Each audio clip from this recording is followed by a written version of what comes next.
நமச்சிவாய வாழ்க, நாதந்தாள் வாழ்க, இமைப்பொழுதும் என் நெஞ்சில் நீங்காதான் தாழ்வாழ்க. எல்லாம் வல்ல கந்தவேற் பெருமானையும் குருநாதரையும் ஈழத்திலே அருளாட்சி செய்து கொண்டிருக்கின்ற மறை பொருளாக விளங்கக்கூடிய அத்தனை சித்தர் பெருமக்களையும் தில்லைக்கூத்த பெருமானையும் சிவகாமி தாயாரையும் அடியேன் சிரமேற்கொண்டு இன்னும் ஒரு நிகழ்விலே ஓம் டிவி வாயிலாக உலகெங்கும் பறந்து வாழ்ந்து கொண்டிருக்கக்கூடிய சிவநேய செல்வர்கள் ஆன்மீக அன்பர்கள் அனைவருக்கும் சிவபுராணத்தின் மகிமைகள் என்கின்ற தொனிப்பொருளிலே கடந்த ஒரு நிகழ்வில் பார்த்திருந்தோம். இந்த நிகழ்விலே அதன் தொடர்ச்சியாக நாங்கள் பார்க்கக்கூடிய விடயம் கடந்த நிகழ்விலிருந்து தொட்டு செல்வோம். ஈசனடி போற்றி, எண்ணெய் அடி போற்றி, தேசனடி போற்றி, சிவன் சேவடி போற்றி, நேயத்தே நின்ற நிமலனடி போற்றி, மாயப்புறப்பறக்கும் மன்னனடி போற்றி, சீரார் பெருந்துரை நம் தேவன்னடி போற்றி, ஆராத இன்பம் அருளும் மலை போற்றி என்று அந்த போற்றி போற்றி என்று மாணிக்க வாசகர் துதித்த அந்த விடயங்களிலே காணக்கூடிய தத்துவங்களில் இருந்து தொட்டு செல்வோம். ஈசன் என்றால் தலைவன், அவனுக்கு நாங்கள் ஆன்மாக்கள் என்றும் அடிமைகள், அதாவது தாச மார்க்கத்தை குறிக்கும். ஈசனுக்கு நாங்கள் ஆன்மாக்கள் தாச மார்க்கத்தினராக விளங்குதலை குறிக்கும், அதாவது தொண்டு நெறியை குறிக்கும். ஈசனுக்கு ஆன்மாக்கள் தொண்டு புரிதலை குறிக்கும். எந்த அடி போற்றி என்று மாணிக்க வாசகர் சிறப்பிக்கிறார் என்றால், எமக்கு தந்தை, அதாவது நாம் இறைவனுக்கு மகனாகவோ மகளாகவோ ஒரு நிலையிலே நின்று செய்யக்கூடிய பணிகள் மகன்மை நெறி என்று சொல்லக்கூடிய சற்புத்திர நெறியை காட்டும். தாசமார்க்கம் என்று நாங்கள் ஏற்கனவே பார்த்த ஈசன் என்று போற்றக்கூடிய நிலையிலே வாழ்ந்தவர் திருநாவுக்கரசு நாயனார். இங்கே சற்புத்திர நெறியிலே மகன்மை நெறியிலே நின்று ஒழுகியவர் திருஞான சம்பந்தமூர்த்தி நாயனார். அங்கே அழகாக எந்தை என்று போற்றுகிறார் மாணிக்க வாசகர். ஆகவே அடுத்த வரியிலே பாருங்கள், தேசனடி போற்றி. தேசன் என்றால் ஒளிவடிவானவன். அது ஒளிவடிவமா என்பது யோக நிலையை குறிக்கும், அதாவது பெருமான் ஒளிவடிவாக உள்ளான். ஆகவே சகமார்க்கம். சுந்தரர் யோக நிலையிலே நின்று, சுந்தரமூர்த்தி நாயனார் யோக நிலையிலே நின்று முத்தி இன்பத்தை பச்சை கூட்டோடு வெள்ளை யானை மீது கைலாயத்துக்கு பெரும் பரபரப்பாக அழைக்கப்பட்டவர் சுந்தரமூர்த்தி நாயனார். திருக்கையிலையிலே எம்பெருமானுக்குரிய சகல கைங்கரியங்களையும் செய்கின்ற ஒரு தோழன்மை பூண்ட நண்பராக விளங்கியவர் சுந்தரமூர்த்தி நாயனார். அதை தேசன் என்று சொல்லி சிறப்பிக்கிறார் மாணிக்க வாசகர். சிவன் சேவடி என்றால் மங்கள பொருளாக இருக்கக்கூடியவன் பெருமான். அந்த மங்கள பொருளான நிலையிலேதான் பெருமான் இந்த பூமியின் மீது தன்னுடைய பொற்பாதங்களை பதித்து கொற்ற குதிரையின் மேல் வந்தருளி என்று சொல்லி சிறப்பிக்கப்படுகின்ற வகையிலே பெருமான் கொற்றை குதிரை மீது குதிரைப்பாகனாக இருந்து குருந்தமர நிலையிலே வந்து அங்கே பாண்டிய மன்னனுக்கு நல்ல பாடம் புகட்டி இந்த மக்களுக்கெல்லாம் மாணிக்க வாசகருடைய பெருமையை உணர்த்திய அந்த குருசீட நெறி சிவன் சேவடி என்று மங்கள பொருளாக சன்மார்க்க நெறியினை, அதாவது ஞான மார்க்கம் வீடு பேற்றை பெறுவதென்றால் நல்ல குரு வாய்க்க வேண்டும். அந்த நல்ல குரு வடிவாக வந்து பெருமான் அங்கே ஆட்கொண்ட தன்மையினை சிவன் சேவடி என்று போற்றுகிறார். இப்ப நின்மலன் என்றால் தான் குற்றமில்லாத நிலையிலே நின்று, அதாவது சிவாச்சாரியார்கள் மகோற்சவங்களை செய்கின்ற பொழுது சிவோகம் பாவனை செய்வார்கள். தாங்கள் புற உலக கைங்கரியங்களிலே ஈடுபட்டு புற உலக ஆன்மாக்களாக இருந்தாலும் பெருமானுக்குரிய கைங்கரியங்களை செய்கின்ற பொழுது புறசுத்தி அகசுத்தி செய்கின்ற தன்மையிலே சிவோகம் பாவனை பண்ணி தங்களை சிவமாக பாவித்து சுத்தி பண்ணி அந்த பெருமானுக்குரிய கைங்கரியங்களிலே ஈடுபடுவார்கள். அதுபோல பெருமான் என்றைக்குமே எந்த குற்றங்களும் இல்லாதவன் என்பதை நின்மலம் என்று சொல்லி குறிப்பிடுகின்றார். நிமலன் என்றால் ஆன்மாக்களுடைய குற்றத்தை களைபவன், அமலன் என்றால் குற்றத்துக்கு எதிரானவன். ஆன்மாக்கள் செய்கின்ற குற்றங்களுக்கு எதிராக கண்டித்து அதற்குரிய பாடத்தை புகட்டி தண்டித்து அதை நல்வழிப்படுத்தி நல்ல நெறியிலே இடக்கூடியவன். விமலன் என்றால் குற்றங்களை அணுக முடியாதவன். அதாவது விமலன் எப்படி என்றால் ஆன்மாக்கள் செய்கின்ற குற்றங்களை அணுகி, அதாவது அந்த குற்றங்களை பொறுக்க முடியாதவன். ஆகவே நாங்கள் இவற்றையெல்லாம் சிந்தித்து கொண்டு அவனருளாலே அவன்தாள் வணங்கி என்று பார்த்திருந்தோம்.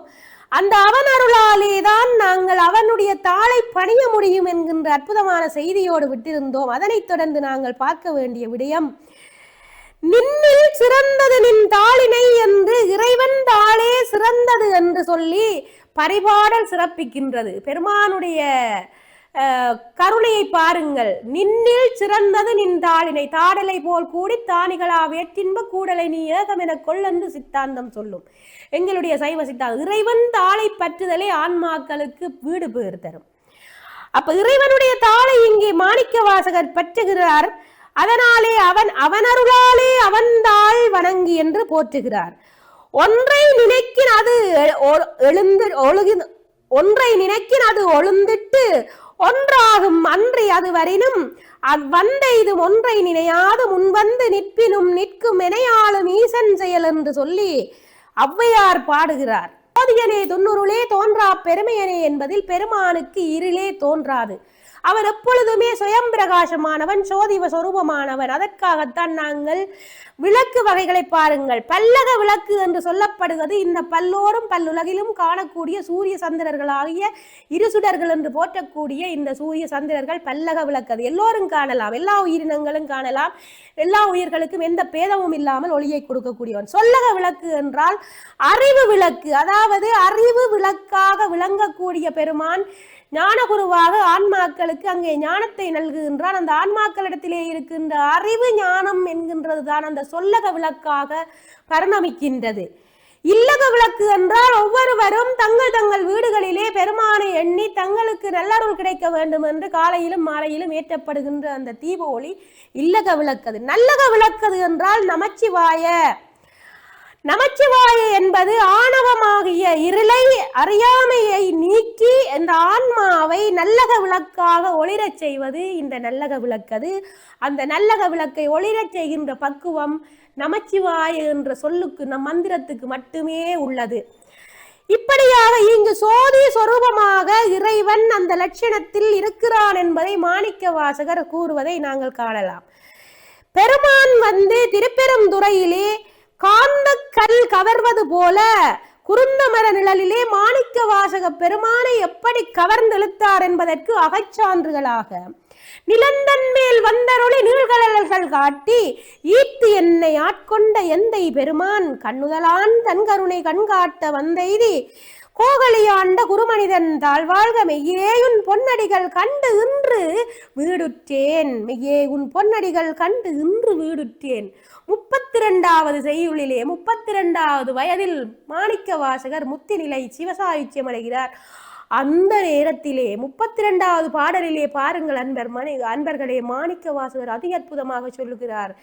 மெய்யே உன் பொன்னடிகள் கண்டு இன்று வீடுற்றேன். நான் வீடு அடைந்தேன் என்றால் உன்னுடைய திருவடிகளை கண்டு வீடடைந்தேன் என்று சிறப்பிக்கின்றார் திருப்பெருந்துறையிலே. இதெல்லாம் அவர்களுடைய அந்த அருட்திறத்துக்கு அகச்சான்றுகளாக வேற்று விகார விடக்குடம்பின் உட்குடப்ப ஆற்றேனும் ஐயா அரணேயோவென்று வேற்று விகார விடக்குடம்பின் உட்குடப்ப ஆற்றேன் ஜீவன் முத்தர்களுடைய நிலையை குறிப்பிடுகிறார். அதாவது இந்த தூளதேகமாகிய உடல் வேண்டாம் என பிரார்த்திக்கக்கூடிய ஜீவன் முத்தர்களை சித்தாந்தம் செம்மலர் நோன்றா சேரல் ஒட்டா அம்மலம் கழுவி அன்பரோடு மறை மாலர நேயமும் மலிந்தவர் வேடமும் ஆலயம் தானுமரன் எனத் தொழுமே என்று சொல்லக்கூடிய நிலையில் வாழக்கூடிய ஜீவன் முத்தர்கள் காணுமிடமெங்கும் நீக்கமர நிறைந்திருக்கின்ற பரம்பொருளையே காணக்கூடியவர்கள்.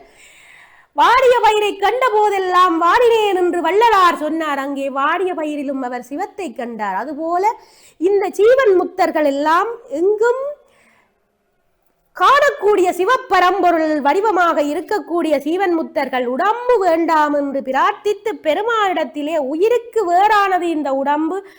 ஆகவே இந்த உடம்பு சடம், உயிர் சித்து பொருளானது. உடம்பு புறக்கைங்கரியங்களாலே விகாரமடையக்கூடியது. இந்த உயிரானது என்றைக்குமே விகாரமடையாது. அது எப்பொழுதும் படைக்கப்பட்டது போலவே அறிவு சொரூபமாக இருக்கும். அந்த அறிவு கண்ணை திறக்கக்கூடிய நிலையை இந்த செம்மலர் நோன்றால் சேரலொட்ட அம்மலங்களவி அன்பரோடு மருவி ஆலயம் தான் மரணெனத் தொழுமே என்று அந்த சங்கம வழிபாட்டின் மூலம், இறை வழிபாட்டின் மூலம் செய்யக்கூடிய சாதனா மார்க்கங்களின் மூலம் அந்த இறை ஞானத்தை அக ஒளியை ஏற்படுத்தி ஒரு ஆன்மாவானது இறைநிலை ஞானத்தை அடைய முடியும் என்பதை இந்த சாஸ்திரங்கள் கூறுகின்றன. அதாவது அப்பர் பெருமான் இதனை அழகாக சொல்லுவார். பாலனாய் கழிந்த நாளும் என்ற பாடலிலே இந்த உடம்பு எப்படி விகாரப்பட்டு நிற்கும், உயிருக்கு அதனால் எந்த பங்கமும் ஏற்படாது என்பதனை தெளிவாக சொல்வார். இதை நீங்கள் ராமகிருஷ்ணருடைய வாழ்க்கையிலே விவேகானந்தரோடு ஒப்பிட்டு பார்க்க முடியும். அவர் அங்கே ராமகிருஷ்ணருடைய தொடையிலே தீயை மூட்டி பார்க்கிறார். அங்கே ராமகிருஷ்ணர் சிரித்து விட்டு சொல்லுகிறார், இந்த புற உலக விடயங்கள் ஒன்றும் என்னை பாதிப்பு செய்யாது என்று. ஏனென்றால் அவர் ஒரு ஜீவன் முத்தர் நிலையிலே இருந்ததனால். இதை கண்ட விவேகானந்தர் அன்று முதல் தன்னுடைய குருநாதருடைய திருவருளுக்கு பாத்திரமாகி ஆச்சரியப்பட்டு அவர் ஒரு மகாஞானியாக மலர்கிறார். இதுதான் நண்பர்களே ஜீவன் முத்தர் நிலை என்பது. புற சீவன் முத்தர் நிலையிலே இருப்பவர்களுக்கு புற உலகத்திலே இருப்பவர்கள் செய்கின்ற விடயங்கள் எதுவும் பாதிக்காது. அவர்கள் தாமாகவே இருப்பர் என்பதற்கு இவையெல்லாம் சாட்சி. கள்ளப்புறக்குரம்பை கட்டளிக்க வல்லானே என்று சொல்லுகிறார். கள்ளப்புறக்குரம்பை என்றால் கள்வர்கள் எங்களுடைய உடம்பிலே 5 பேர். அதாவது புற உலக விடயங்களை எங்களுக்குள்ளே உள்வாங்கி எங்களை உலக விடயங்களிலே தள்ளி எங்களை புற உலக கைங்கரியங்களிலே நிறுத்தி எங்களை துன்பத்துக்குள்ளாக்க கூடியவர்கள் இந்த 5 வேடர்கள். 5 வேடர்களை பிடித்து நிறுத்தி அவற்றை அழிக்க வல்லவன் பெருமான் என்பதை கள்ளப்புலக்குரம்பை கட்டளிக்க வல்லானே என்று சொல்லுகிறார். குரம்பை ஆகிய இந்த உடம்பிலே புகுந்து ஆட்சி செய்யவல்ல இந்த 5 புலன்களையும் அடக்கி ஒடுக்க வல்ல பெருமான் என்பதை அறிவினாலே 5 புலன்களினாலே கொள்ளப்படுகின்ற விடயங்களினாலே இந்த உயிரானது மயங்கி தியங்கி பெரும் பாவத்தை செய்து கொண்டிருக்கிறது. அதாவது மான் என்று சொல்லப்படுகின்ற செவியாலும், யானை என்று சொல்லப்படுகின்ற வெய்யாலும், மீன் என்று சொல்லப்படுகின்ற வாயினாலும், விட்டில் பூச்சி என்று சொல்லப்படுகின்ற கண்ணினாலும், தேனி என்று சொல்லப்படுகின்ற நுகரின் மூக்கினுடைய இன்பத்தினாலும் இந்த உயிரினங்கள் எல்லாம் எவ்வாறு அழிந்தனவோ அதுபோலதான் மனிதனும் 5 அறிவினாலே கெட்டு அழிகின்றான் என்பதை சிவஞான போதத்திலே 5 வேடரின் நயந்தனை வளர்ந்தென தம்முதல் குருவுமாய் தவத்தினில் உணர்த்தவிட்டு அந்நியமின்மையின் அரண்களல் செலுமையே என்று சொல்லி சொன்னார்.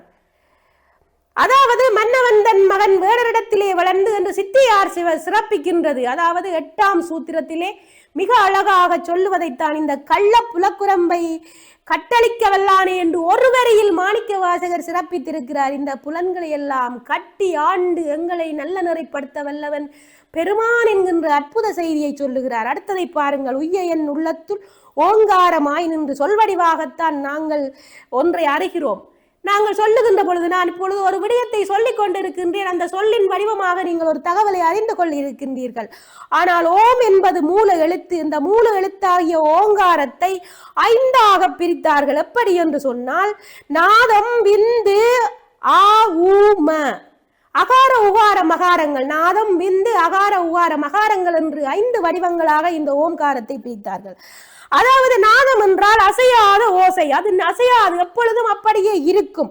விந்து என்பது சற்று அசையும், அது சற்று அசைந்தால் உருவாகுவதுதான் அகாரமாகிய விடயம். அந்த அகார விடயம் அந்த அகார விடய நிலையிலிருந்து இன்னும் சற்று அசைகின்ற பொழுது, அதாவது அந்த விந்து நிலையை விட்டு சற்று அசைகின்ற பொழுது அங்கே அகாரமாகவும், அகாரத்தை விட சற்று அசைகின்ற பொழுது உகாரமாகவும், உகாரத்தை விட்டு இன்னும் சற்று அசைகின்ற பொழுது மகாரமாகவும் அங்கே 5 வகையாக தோற்றப்படும். இதனை சொல்லுவார்கள் பஞ்ச கலைகள் என்று. இந்த பஞ்ச கலைகள் ஒவ்வொன்றிலேயும் பெருமானே நின்று சொற்களை சொல்லித் தருகின்றான் என்பதே மணிவாசகர் ஓங்காரமாய் நின்ற என்று சொல்லி சொன்னார். ஓங்காரமாய் நின்ற என்ற சொல்லிலே, அதாவது உய்ய என் உள்ளத்துள், நான் உய்வதற்காக, இந்த ஆன்மா உய்வதற்காக ஓங்கார வடிவாக பெருமான் நின்றான் என்பதிலே எத்தனை தத்துவங்களை அடுக்கி வைத்திருக்கிறார் என்பதை பாருங்கள் அன்பர்களே. அதாவது மெய்வாய், கண், மூக்கு, செவி என்று சொல்லப்படுகின்ற புறக்கருவிகளும், மனம், புத்தி, சித்தம், அகங்காரம் என்று சொல்லப்படுகின்ற அந்த கரணங்கள் இவ்வளவும் சேர்ந்து எவ்வாறு நாங்கள் காணுகின்ற பொது காட்சியை சிறப்பு காட்சியாக எனக்கு பெருமான் உணர்த்தினான் என்கின்ற அற்புதமான செய்தியை கூறியிருக்கிறார் என்பதை நாங்கள் ஆழ்ந்து சிந்திக்க வேண்டும். எவற்றை நாம் செய்ய வேண்டும், எவற்றை பின்பற்ற வேண்டும். மாணிக்க வாசகர் ஒவ்வொரு வரிகளிலும் அடுக்கி செல்லுகின்றார். பெருமானுடைய திருவடிகளை பணிந்து அடுத்தும் ஒரு நிகழ்விலே இந்த சிவபுராணத்தின் சிறப்பு சிந்தனைகளை பற்றி, தத்துவங்களை பற்றி சிந்திக்கலாம் என்று கூறி, அரியதொரு வாய்ப்புக்கு நன்றி கூறி ஓம் தொலைக்காட்சி வாயிலாக கண்டு கொண்டிருக்கின்ற அனைத்து அன்பர்களும் இன்புற்று வாழ இறைவனை பிரார்த்தித்து அமைகின்றேன். காவாய் கனகத்திரளே போற்றி, கைலை மலையானே போற்றி போற்றி. சிற்றம்பலம்.